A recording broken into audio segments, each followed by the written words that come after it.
আসসালামু আলাইকুম। প্রিয় দর্শক, মঞ্চের আলাপ চাইতে আপনাদের সকলকে আমন্ত্রণ জানাচ্ছি। ঠিক ছিল সোমবার সকাল 10টায় সংসদ ভবনে হবে বাংলাদেশ ও চীন নিয়ে সর্বদলীয় বৈঠক হলো, তবে সোমবার নয়, একদিন আগে রবিবার সকাল 10টায়। বৈঠকে যতদূর জানা যাচ্ছে মোট 40টি নথিভুক্ত রাজনৈতিক দলের প্রতিনিধিরা উপস্থিত ছিলেন। মোট 40টি রাজনৈতিক দলের প্রতিনিধি। আলোচনায় উঠেছে বেশ কিছু প্রসঙ্গ: অপারেশন সিঁদুর, যুদ্ধবিরতি নিয়ে ট্রাম্পের ক্রেডিট নেয়া, সেই ব্যাপারে দ্বন্দ্ব, বিহারে ভোটার তালিকা সংশোধন ইত্যাদি বিষয়। সরকারের তরফ থেকে বলে দেয়া হলো প্রতিটি বিষয় নিয়ে আলোচনা হবে সংসদের ভেতর। এটা এবং দায়িত্বপ্রাপ্ত যে বিভাগে তারা সমস্ত ব্যাপারে মন্ত্রীরা, তারা এমনকি প্রধানমন্ত্রীও তার প্রয়োজনে সেখানে উপস্থিত থাকবেন। সরকারের তরফ থেকে বলে দেয়া হলো আরো একটা কথা, যে সেগুলো, এই যে সমস্ত আলোচনাগুলো, এগুলো সংসদের কক্ষে আলোচনা হওয়াটাই ভালো। সুতরাং এরপরে উঠে আসে চীন প্রসঙ্গ। বিদেশ মন্ত্রী জয়শঙ্কর কয়েকদিন আগে চীনে গিয়ে রাষ্ট্রপতি শি জিনপিং এর সঙ্গে কি আলোচনা করেছেন তার কথা ওঠে। সে ব্যাপারে জয়শঙ্কর একটি যে বক্তব্য জানিয়েছেন সরকারের কাছে, বলেছেন যে তার চীন সফরের উপর একটি রিপোর্ট দিয়েছেন অল্প কথায়, সেটিও এখানে দেখা হয়, আলোচনা করা হয়। এ ব্যাপারে সংসদে পূর্ণাঙ্গ আলোচনা হবে ঠিক হয়। ওঠে ব্রহ্মপুত্রের ওপর চীন যে বিশ্বের বৃহত্তম বাঁধ তৈরি করার কাজ শুরু করেছে গত শনিবার, সেই প্রসঙ্গটি, এবং সেখানে জানতে চাওয়া হয় ভারত কিভাবে এই সমস্যার মোকাবিলা করবে সেই প্রসঙ্গ। কিরেন রিজিজু, যার নিজের এলাকাই হচ্ছে ওটা, তিনি বলেন যে ভারত ইতিমধ্যে অরুণাচল প্রদেশে একটি বাঁধ তৈরি করার কাজ শুরু করে দিয়েছে, এবং সেটা মূলত চীন যেটা করতে যাচ্ছে, যে বড় বাঁধ তৈরি করতে যাচ্ছে, সেই সমস্যাটিকে মাথায় রেখে, এবং সেইভাবে সমস্যার মোকাবিলা আর কিভাবে হবে সেই প্রসঙ্গ ওঠে। হিমন্ত বিশ্ব শর্মা, আসামের মুখ্যমন্ত্রী, তিনি কি জানিয়েছেন চীনের তৈরি এই বাঁধ ভারতের উপর কিভাবে তার এফেক্ট করবে, সেই প্রসঙ্গে হিমন্ত বিশ্ব শর্মা একটি লিখিতভাবে বক্তব্য জানিয়েছেন কেন্দ্রীয় সরকারকে। সেই বক্তব্যটিও এখানে জানানো হয়। সরকার থেকে জানানো হয় পররাষ্ট্রমন্ত্রী জয়শঙ্কর সংসদে এ বিষয়ে পূর্ণাঙ্গ রিপোর্ট দেবেন এবং তখন আলোচনা হবে। সব শেষে ওঠে বাংলাদেশ প্রসঙ্গ। অসমর্থিত সূত্র থেকে জানা যাচ্ছে যে, যেটা জানতে পেরেছি সেটা হলো ভারত সরকারের পক্ষ থেকে সংসদ বিষয়ক মন্ত্রী কিরেন রিজিজু এই বৈঠকে জানিয়েছেন গোপালগঞ্জের ঘটনার প্রেক্ষিতে এবং বাংলাদেশ যেভাবে জঙ্গিদের ঘাঁটিতে পরিণত হয়ে উঠছে, যেভাবে পাকিস্তান বাংলাদেশে তাদের প্রভাব বিস্তার করছে ক্রমশ, তাতে কোনো নির্ণায়ক কড়া ব্যবস্থা নেয়া জরুরি হয়ে উঠেছে বলে মনে করে সরকার। এই ব্যবস্থা কি ধরনের ব্যবস্থা হবে সেই ব্যাপারে খুঁটিনাটি ঠিক করবে উপযুক্ত কর্তৃপক্ষ। বলা বাহুল্য, উপযুক্ত কর্তৃপক্ষ মানেই হচ্ছেন আমাদের 3 বাহিনীর প্রধান, প্রতিরক্ষা মন্ত্রী, তারা মিলে মিশে ঠিক করবেন এই বিষয়টি, এবং সেই বিষয়টি এখনো ঠিক হয়নি, সেটা এখনো ঠিক হয়নি যে কি এই মুহূর্তে, সুতরাং সে ব্যাপারে বলা যাবে না। তবে সরকার চাইছে উপযুক্ত ব্যবস্থা নেয়ার ক্ষেত্রে সমস্ত রাজনৈতিক দল সরকারের সঙ্গে সহমত পোষণ করুক, সেটা চান। এর উত্তরে সমস্ত দলের পক্ষ থেকে বলা হয় যে সরকার যে ব্যবস্থাই নেবে তার সঙ্গে আছে সমস্ত দল, যেমন ইতিপূর্বে সব সময় সরকারের সঙ্গে তারা থেকেছে। কথা প্রসঙ্গে ওঠে শেখ হাসিনার দেশে ফেরার প্রসঙ্গটি। কয়েকটি দল বলে যে শেখ হাসিনার দেশে ফেরা নিয়ে অনেক রকম উদ্ভট রকমের সব খবর আসছে বাইরে। এমন খবরও রটছে যে শেখ হাসিনা দেশে ফিরে গিয়েছেন এবং ভারতের সেনা তাকে পাহারায় রেখেছে বাংলাদেশের ভেতরে, এরকম খবরও আসছে। শেখ হাসিনা আবার কখনো খবর রটছে যে শেখ হাসিনা দেশে ফিরতে চাইছেন, কিন্তু ভারত সরকার তাকে আটকে রেখেছে, যেতে দিচ্ছে না। এর জন্য আবার একটা কারণও অনেকেই আবার বলছে, ভারত সরকার নাকি বিএনপির সঙ্গে সমঝোতায় এসেছে এবং শেখ হাসিনাকে নিয়ে সরকার নাকি বর্তমানে খুব একটা চিন্তা ভাবনা করছে না। সরকারের তরফ থেকে এসব খবরকে একেবারে ভিত্তিহীন এবং পাগলের প্রলাপ ছাড়া আর কিছু নয় এই আখ্যা দিয়ে বলা হয় শেখ হাসিনা ভারতের পরীক্ষিত বন্ধু ও ভারতের অতিথি। তার নিরাপত্তা নিয়ে নিশ্চিত না হয়ে ভারত তাকে দেশে ফিরে যেতে দেবে না। শেখ হাসিনা নিজেও সহমত এই ব্যাপারে। গোপালগঞ্জের ঘটনায় আর্মি চিফের ভূমিকা নিয়ে একটি দলের প্রতিনিধি কিছু জানতে চাইলে সরকারের পক্ষ থেকে বলা হয়, বাংলাদেশের সমস্ত বিষয় আমাদের সরকারের নজরে আছে এবং উপযুক্ত সময়ে প্রয়োজনীয় ব্যবস্থা নেবে সরকার। কারণ ভারতের যে তার সম্প্রভুতা, সার্বভৌমত্ব, তার নিরাপত্তা, তার সীমান্ত সুরক্ষিত রাখা, এ ব্যাপারে ভারত সরকার প্রতিজ্ঞাবদ্ধ। সুতরাং উপযুক্ত সময়েই প্রয়োজনীয় ব্যবস্থা নেবে ভারত সরকার। সরকারের তরফ থেকে এটাও বলা হয়, আপনারা সবাই যে এ বিষয়ে সরকারের সঙ্গে আছেন, একেবারে ব্ল্যাঙ্ক চেক দিয়ে সরকারকে সমর্থন জানিয়েছেন, এজন্য আপনাদের কাছে কৃতজ্ঞতা জানাচ্ছে সরকার। সেই সঙ্গে একথাও বলা হয় যে আপনারা আপনাদের তরফ থেকে বাংলাদেশে ভারত সরকারের আগামী যে ব্যবস্থা নেওয়া হবে এ ব্যাপারে দয়া করে কেউ কোনো রকম আগাম মন্তব্য বা নিজেদের চিন্তা ভাবনা বাজারে ছড়াবেন না। কারণ আমরা এই বিষয়ে একটা দেশের ব্যাপারে, অন্য একটি দেশের ব্যাপারে বড় সিদ্ধান্ত নিতে গেলে অনেক কিছু চিন্তা ভাবনা করে এগোতে হয় সরকারকে। এরপরেই শেষ হয় অধিবেশন এবং বলা হয় যে প্রয়োজন হলে যখনই আবার দরকার হবে, এমনকি একদিনের নোটিশেও আবার কখনো এই সর্বদলীয় বৈঠক বসার প্রয়োজন হলে সেটা বসবে।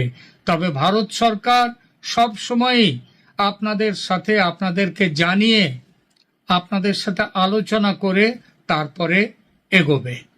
এখনকার মতো এই বিষয়ে এটাই ছিল সর্বশেষ খবর। এই ভিডিওতে কাল প্রকাশ হওয়া দুটো অত্যন্ত গুরুত্বপূর্ণ এবং বিস্ফোরক রিপোর্ট আপনাদের সামনে তুলে ধরবো। তারপর বলবো এর পাল্টা ভারত কি পদক্ষেপ নিয়েছে। দেখুন, একটি রিপোর্টে প্রকাশিত হয়েছে পাকিস্তানের 3 জন আর্মি অফিসার অর্থাৎ সেনাবাহিনীর সদস্য তারা গোপন বৈঠক করতে বাংলাদেশে গেছিলেন এবং সেই বৈঠকটি হয় কক্সবাজার এরিয়াতে রোহিঙ্গা ক্যাম্প যেখানে আছে সেখান থেকে কিছুটা দূরে বাংলাদেশের একটি সেনা ছাউনিতে।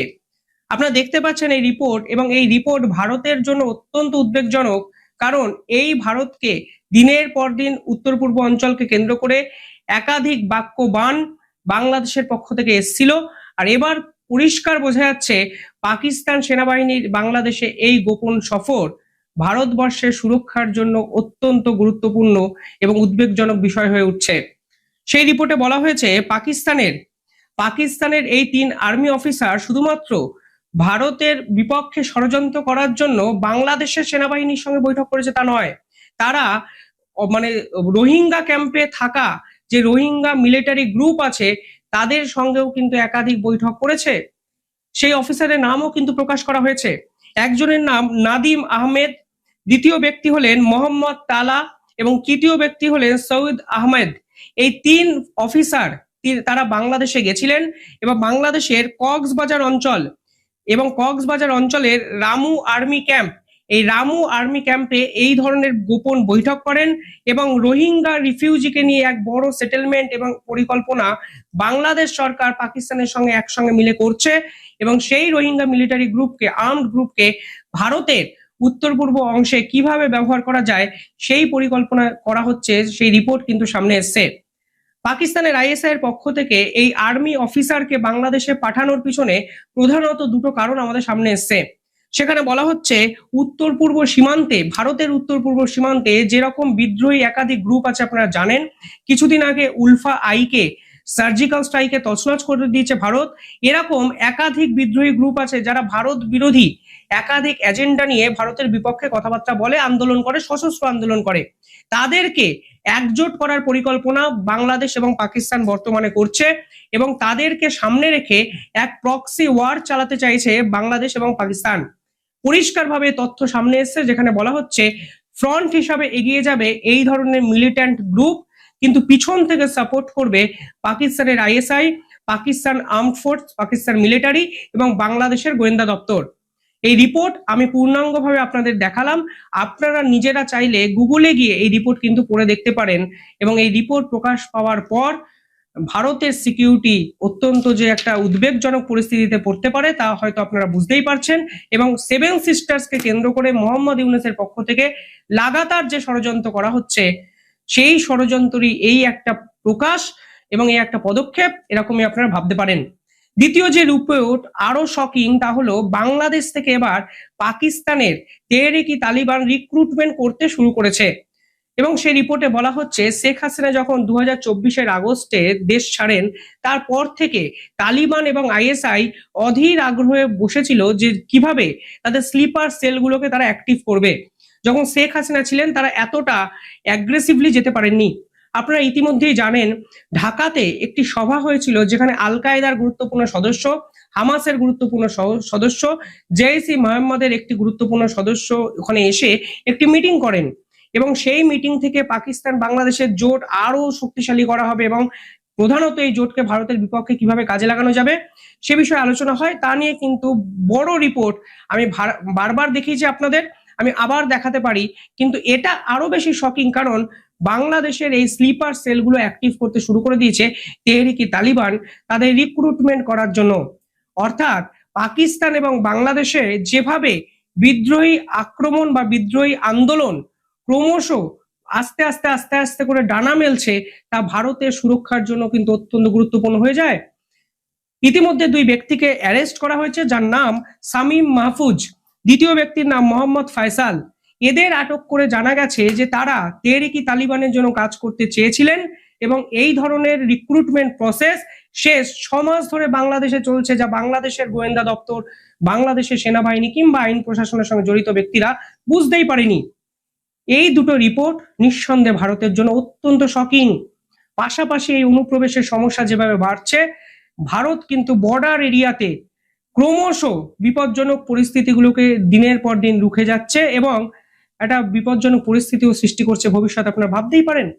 কালকে ত্রিপুরা সরকার যে পদক্ষেপ নিয়েছে, ইমিডিয়েটলি এই পার্টিকুলার বর্ডার এরিয়াতে যত রাজ্য আছে সেই সকল রাজ্যের কিন্তু সেই পদক্ষেপ নেওয়া উচিত। আসাম সরকার ইতিমধ্যে অনুপ্রবেশকারী ইস্যুতে কড়াভাবে ব্যবস্থা নিতে শুরু করেছে এবং আপনারা জানেন পুশিং করতে শুরু করেছে আসাম সরকার এবং সে বিষয়ে তারা অফিসিয়াল স্টেটমেন্ট অব্দি দিয়েছে।